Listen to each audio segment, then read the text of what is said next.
ഇന്ന് നമുക്ക് കുറച്ച് കോരി കിട്ടിയിരുന്നു. അപ്പോൾ ഞാനത് വറുത്തരച്ച് കറി വെക്കാമെന്ന് വിചാരിക്കുന്നു. അപ്പോൾ അതിന് വേണ്ടിയിട്ട് ഒരു അരക്കപ്പ് തേങ്ങ ചട്ടി ചൂടാക്കിയിട്ട് അതിലേക്ക് ഇട്ട് കൊടുക്കുന്നുണ്ട്. ഒപ്പം തന്നെ 2 അല്ലി വെളുത്തുള്ളി, ചെറിയ കഷ്ണം ഇഞ്ചി, 2-3 ചുവന്നുള്ളിയും കൂടി ഇട്ടിട്ട് കുറച്ച് കറിവേപ്പിലയും അതേപോലെ തന്നെ ഒരു 3-4 കുരുമുളക് കൂടി ഇട്ടിട്ട് നല്ലപോലെ വറുത്തെടുക്കുന്നുണ്ട് കേട്ടോ. ഈ മീൻ മുറിക്കുന്ന സമയത്ത് അതിൽ നിന്നും കുറച്ച് മുട്ട കിട്ടിയിരുന്നു. കാണാൻ നല്ല ഭംഗിയുണ്ടായിരുന്നു. അപ്പോൾ ഞാനത് വേറൊരു പാത്രത്തിലേക്ക് മാറ്റി വെച്ചിട്ടുണ്ട്. ഞാൻ എന്നിട്ട് ഈ തേങ്ങ നല്ലപോലെ കുറച്ച് വെളിച്ചെണ്ണയും കൂടി ഒഴിച്ചിട്ട് നല്ല ബ്രൗൺ കളറാവുന്നവരെ വറുത്തെടുക്കുന്നുണ്ട് കേട്ടോ. തീ ഒരു മീഡിയം ഫ്ലെയിമിൽ വെച്ചിട്ട് വറുത്തെടുക്കുക. തേങ്ങ നല്ല ബ്രൗൺ ഷെയ്ഡ് ആകുമ്പോഴേ നമ്മൾ പൊടികൾ ചേർത്ത് കൊടുക്കാൻ പാടുള്ളൂ. എന്നാലാണ് നമ്മുടെ കറി ടേസ്റ്റ് ഉണ്ടാവുള്ളൂ കേട്ടോ. ഞാനിപ്പോൾ ഇവിടെ ഒരു 1.5 ടേബിൾ സ്പൂൺ മുളക് പൊടിയും ഒരു 1.25 ടേബിൾ സ്പൂൺ മല്ലിപ്പൊടി, ഒരു 1/2 ടീസ്പൂൺ മുളക് പൊടിയും കൂടി ഇട്ടിട്ട് നല്ലപോലെ വീണ്ടും ഒന്ന് ചൂടാക്കി എടുക്കുന്നുണ്ട്.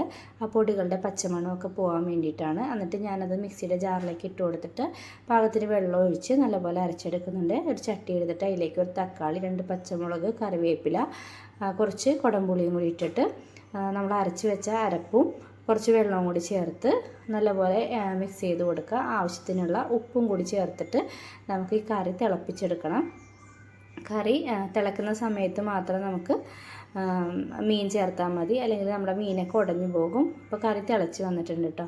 ഈ സമയത്താണ് ഞാൻ മീൻ ചേർത്ത് കൊടുക്കുന്നത്. 4 മീനാണ് ഉണ്ടായിരുന്നത്. അപ്പോൾ ഞാനതിൻ്റെ ഒരു 2-3 കഷ്ണം മീൻ പൊരിക്കാനായിട്ട് മാറ്റി വെച്ചിട്ട് ബാക്കിയുള്ള കഷ്ണങ്ങളെല്ലാം ഇതിലേക്ക് ഇട്ട് കൊടുക്കുന്നുണ്ട്.